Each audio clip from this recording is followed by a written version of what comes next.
Hello बच्चों, welcome to crash course. बच्चों, आज की इस वीडियो में हम लोग पढ़ेंगे रियल नंबर्स, जो क्लास 10th का बहुत ही इंपॉर्टेंट चैप्टर है। लेकिन स्कूल के अंदर इस चैप्टर को हमको बहुत ही सिंपल तरीके से करा दिया जाता है और ट्यूशन्स के अंदर भी हमको ये पूरा डिटेल में इस चैप्टर को नहीं कराया जाता है। वैसे तो ये चैप्टर बहुत ही आसान है। अगर आप इसके एनसीईआरटी क्वेश्चन को सॉल्व करेंगे तो आप कहेंगे चैप्टर बहुत ही सिंपल है। लेकिन बच्चों, यकीन मानो, इस चैप्टर के अंदर इतना समझने वाला है ना कि मैं समझता नहीं कि इससे अच्छा चैप्टर कोई और होगा आपकी क्लास के अंदर। ये चैप्टर आपको रैशनल नंबर क्या होते हैं, रियल और इरेशनल नंबर क्या होते हैं, इन सब की समझ देता है ये चैप्टर आपको। ठीक है, तो मैं आप लोगों को पूरा बेसिक से इस चैप्टर को पढ़ाऊंगा। आशा करता हूँ आपको ये वीडियो अच्छी लगेगी। अगर वीडियो अच्छी लगेगी तो चैनल को सब्सक्राइब और वीडियो को लाइक जरूर कर देना। चलिए अब वीडियो शुरू करते हैं। देखो बच्चों, रियल नंबर्स होते क्या हैं। रियल नंबर्स वो हैं जो असली में हमारे सामने होते हैं। जिस तरह मैं बोलता हूँ, सपोज अगर आप दुकान पे जाएंगे तो वहां जाके आप कोई अगर सामान लेके आते हैं उससे, तो आप उनको पैसे देंगे और वहां से सामान लेके आ जाएंगे। अगर आप उनको 2 रुपए देंगे तो आप 2 रुपए का सामान लेके आ जाएंगे। क्या कभी ऐसा होगा आप उनको बोलेंगे मैंने आपको 2 रुपए दे दिए मन के अंदर ही और उन्होंने आपको 2 रुपए का सामान दे दिया? ऐसा कभी हो ही नहीं पाएगा। क्यों? क्योंकि वहां पे आपने रियल में पैसे एक्सचेंज नहीं करे, मतलब आपने उसको पैसे नहीं दिए तो वो आपको सामान भी नहीं देगा। तो रियल नंबर वही है। तो रियल नंबर से पहले हम लोग समझ लेते हैं कि मैं आपको क्या पढ़ाने वाला हूँ। देखो, इस चैप्टर के अंदर मैं आपको पढ़ाऊंगा नेचुरल नंबर क्या होते हैं। पहले मैं आपको थोड़ा बहुत इनका बेसिक कराता हूं कि नेचुरल नंबर क्या होते हैं, होल नंबर क्या होते हैं, इंटीजर्स क्या होते हैं और रैशनल नंबर क्या होते हैं, इररैशनल नंबर क्या होते हैं। बस फिलहाल आपके सिलेबस के अंदर इतना ही है। नेचुरल नंबर क्या होते हैं? देखो बच्चों, नेचुरल नंबर वो होते हैं जो नेचुरली में एग्जिस्ट करते हैं, मतलब जो नेचुरली एग्जिस्ट करते हैं। जैसे मैंने आपको बोला कि आप दुकान पे जाएंगे, 2 रुपए सामान देंगे और 2 रुपए का सामान लेके आ जाएंगे। मतलब कि 1, 2, 3, 4 और ऐसे करते करते इन्फिनिटी तक ये सब क्या है आपके, ये सब हैं आपके नेचुरल नंबर। मतलब कि जो आप नेचुरली यूज करते हैं सामान लेने और देने में। समझ में आ गया? लेकिन अगर मैं आपको बोलूं कि जीरो कोई नंबर नहीं है, लेकिन जीरो भी नंबर है, अगर मैं इसके अंदर जीरो को भी ऐड कर दूं और साथ में 1, 2, 3, 4 और ऐसे करते करते जाऊं इन्फिनिटी तक, तो ये हो जाएंगे हमारे होल नंबर। तो आपको इतना ध्यान रखना है कि नेचुरल नंबर वो हैं जो हम लोग अपनी डेली लाइफ के अंदर यूज करते हैं। सपोज आप लोग 1 रुपए लेके कोई दुकान पे जाएंगे तो आप 1 रुपए का सामान लेके आ सकते हैं। क्या आप ऐसा करेंगे कि मैंने आपको 0 रुपए दिए हैं, आप मेरे को 0 रुपए का सामान दे दो? कभी नहीं करेंगे, दुकान वाला भगा देगा आपको वहां से अगर आप इस तरह की बात करेंगे तो जीरो आपका होता है होल नंबर। जीरो क्या है आपका? जीरो होता है आपका एक होल नंबर। और 1, 2, 3, 4 इन्फिनिटी होते हैं आपके नेचुरल नंबर। अब देखते हैं इंटीजर्स क्या होते हैं। बच्चों, इंटीजर्स आपके नेगेटिव भी हो सकते हैं और इंटीजर आपके पॉजिटिव भी हो सकते हैं। जैसे मैंने आपको बोला कि -3, -2, -8, -10, प्लस का 10, 8, 7, 6 और ऐसे करते करते और बहुत सारे नंबर। मतलब कि माइनस भी और प्लस भी, ये सब क्या है आपके, ये सब आपके इंटीजर्स होते हैं। मतलब कि सारे के सारे नंबर क्या हैं? इंटीजर हैं। हाँ, इनके अंदर हम जीरो को भी इंक्लूड कर सकते हैं। ठीक है, जीरो भी क्या है? एक इंटीजर है। समझ में आ गया? अब आता है रैशनल नंबर।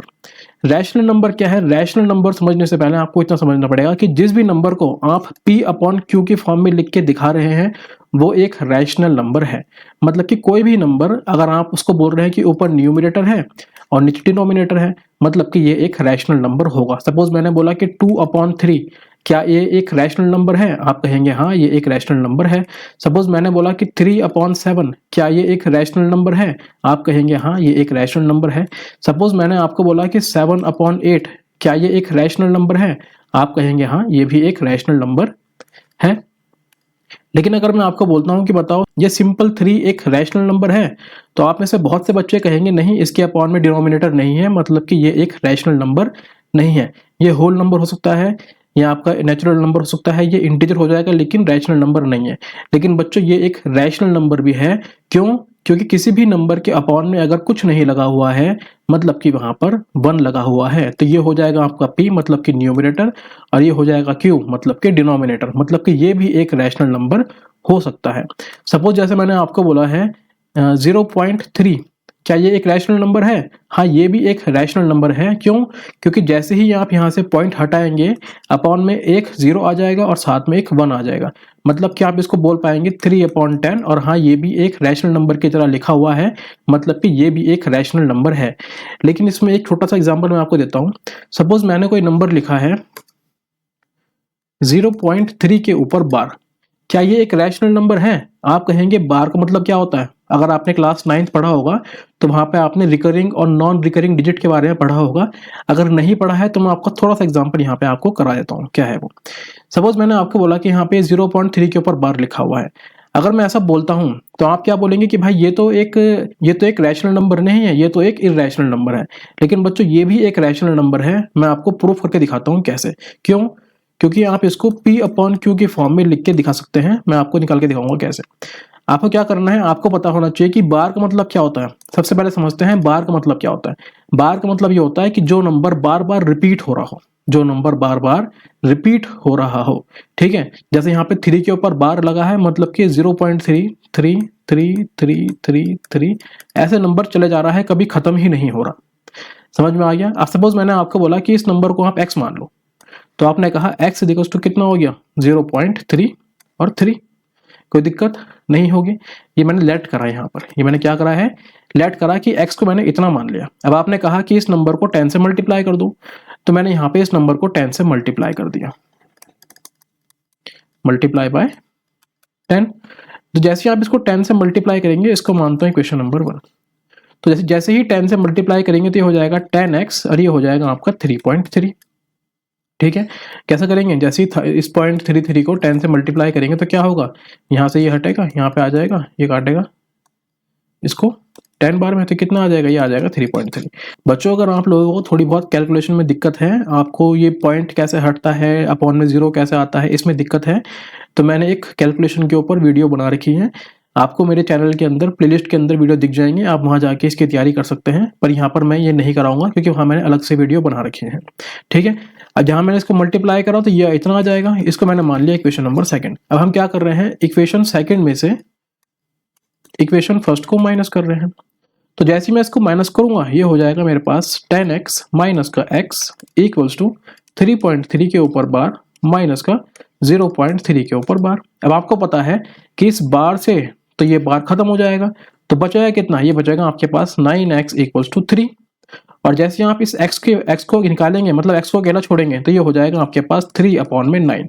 तो जैसे आप इसको सॉल्व करेंगे, हो जाएगा 3 × 3 और ये हो जाएगा 3 × 3 = 9। देखो, आपने यहाँ पे इसको 1/3 की फॉर्म में लिख के दिखा दिया। ये हो जाएगा p और ये हो जाएगा q। मतलब कि आपके पास अगर किसी नंबर के ऊपर बार लगा हुआ है तो वो भी आपका एक रैशनल नंबर हो जाएगा। जैसे मैंने बोला कि 0.3 के ऊपर बार है, ये भी क्या है, एक रैशनल नंबर है। सपोज मैंने बोला कि 0.32 और यहाँ पे सिर्फ 2 के ऊपर बार है, तो ये भी क्या है, ये भी एक रैशनल नंबर होगा। समझ में आ गया? अब देख लेते हैं कि इररैशनल नंबर क्या होते हैं। बच्चों, इररैशनल नंबर वो होते हैं जिनको आप P/Q की फॉर्म में लिख के नहीं दिखा सकते। जैसे मैंने आपको बोला पाई। पाई क्या होता है? पाई की जो वैल्यू होती है वो होती है 3.14 और ये वैल्यू आगे तक बढ़ती जाती है, मतलब ये वैल्यू कभी खत्म नहीं होती। और यहाँ पे ऐसा नंबर भी कोई नहीं आते जो रिपीट होते हैं, मतलब कि नंबर भी अलग अलग आएंगे, मतलब कोई पैटर्न शो नहीं होता है इसके अंदर। ठीक है, तो ये क्या है, ये आपका एक इररैशनल नंबर है क्योंकि आपको पता ही नहीं है अपॉन में कितने जीरो लगाने हैं, तो ये कभी P/Q की फॉर्म में आ ही नहीं पाएगा। मतलब कि आप इसको P/Q की फॉर्म में लिख ही नहीं पाएंगे, मतलब कि ये एक इररैशनल नंबर हो जाएगा। सपोज जैसे मैंने बोला आपको √3 भी क्या है, ये भी एक इररैशनल नंबर है क्योंकि इसकी वैल्यू होती है 1.732 और ये भी बार बार कभी खत्म नहीं होती है, कुछ ना कुछ आता रहेगा इसके बाद में, मतलब वैल्यू कभी खत्म नहीं होती, तो हमको पता ही नहीं है अपॉन में कितने जीरो आएंगे। जैसे मैंने आपको बोला कि √5 ये भी क्या है, ये भी एक इररैशनल नंबर है। सपोज मैंने आपको बोला √6 ये भी एक इररैशनल नंबर है। लेकिन अगर मैं आपको बोलता हूँ √4 तो क्या ये एक इररैशनल नंबर है? तो बेटा, √4 जो है ये एक इररैशनल नहीं है, ये एक रैशनल नंबर है। कैसे, इसको समझ लेते हैं। सपोज जैसे मैंने आपको बोला कि यहाँ पे लिखा है √4, आपको पता है कि अगर यहाँ पे कोई नंबर नहीं लिखा तो यहाँ पे क्या लिखा होगा, यहाँ पे लिखा होगा 2। और ये क्या बोलता है कि अंदर के नंबर को इस तरह ब्रेक करो कि 2 का पेयर बन जाए। जैसे यहाँ पे लिखा है 4, यहाँ पे कितना लिखा है 4, तो अंदर के नंबर को इस तरह ब्रेक करो कि यहाँ पे पेयर बन जाए, 2 बिल्कुल सेम नंबर का पेयर बन जाए। जैसे मैंने आपको बोला कि यहाँ पे 2 × 2 का पेयर बन रहा है, और यहाँ पे अगर कुछ नहीं लिखा तो यहाँ पे क्या लिखा होता है, यहाँ पे लिखा होता है 2। ये बोल रहा है 2 नंबर का पेयर बन जाए। जब 2 नंबर का पेयर बन जाए मतलब कि यहाँ से एक नंबर उठ के बाहर आ जाएगा और रूट हट जाएगा इस तरीके से। तो ये कितना बन जाएगा, ये बन जाएगा 2। मतलब कि ये क्या बन गया, ये आपका रैशनल नंबर, ये बन गया आपका एक रैशनल नंबर। अगर आपको समझ में नहीं आया तो मैं दोबारा से करा लेता हूँ इसको। सपोज जैसे मैंने आपको बोला कि एक नंबर लिखा है इस तरीके से, यहाँ पे नंबर लिखा है 3 into 3 into 3 into 6 into 6 into 5 into 3 into 2, ये नंबर है। अब यहाँ पे कोई नंबर नहीं लिखा तो क्या लिखा है यहाँ पे लिखा है 2। अब ये बोल रहा है कि भाई अंदर जो है ना 2-2 का पेयर बनाओ, मतलब 2-2 नंबर के पेयर बनाओ और उनको बाहर निकालते रहो। भाई इन 2 का पेयर बन गया, ये बाहर आ जाएगा, ये बाहर आ गया, ठीक है। एक ये वाला 3 और एक ये वाला 3, इसका पेयर बन गया तो ये भी बाहर आ गया। यहाँ पे 6 और 6 का पेयर बन रहा है, ये 6 बाहर आ गया। लेकिन यहाँ पे अब इस 5 का और इस 2 का, इनका पेयर नहीं बन पा रहा, मतलब कि ये हमारे रूट के बाहर नहीं आ पाएंगे। तो बाहर कितने आए, बाहर निकल कर आए 3, 3 और 6, तो ये कितना हो जाएगा 3 3 9, 9 6 54, और अंदर कितना बचा 5 2 10। अब मेरे ख्याल से आपको समझ में आ गया होगा। सपोज अगर कोई नंबर ऐसे लिखा है, यहाँ पर लिखा है 3 इंटू 3 इंटू 3 इंटू 3 और यहाँ पे इस बार लिखा है 3, इसका मतलब क्या हुआ कि अंदर 3-3 के पेयर बनाओ, अंदर 3-3 नंबर के पेयर बनाओ। देखो इनका पेयर बन गया तो ये बाहर निकल कर आ गए, इसका पेयर नहीं बन पाया तो ये क्यूब रूट के अंदर ही रहेगा। अब आपको समझ में आ गया होगा। इसको बोलते हैं स्क्वायर रूट, इसको बोलते हैं स्क्वायर रूट और इसको बोलते हैं क्यूब रूट, ठीक है। ये दोनों आपके सिलेबस के अंदर है, स्क्वायर रूट भी है और क्यूब रूट भी है, ठीक है।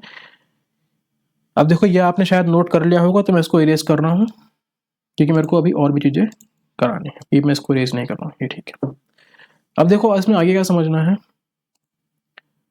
जैसे मैंने आपको बोला कि रियल नंबर्स, जो रियल नंबर्स हैं ये आपके 2 तरीके के होते हैं। एक होते हैं रैशनल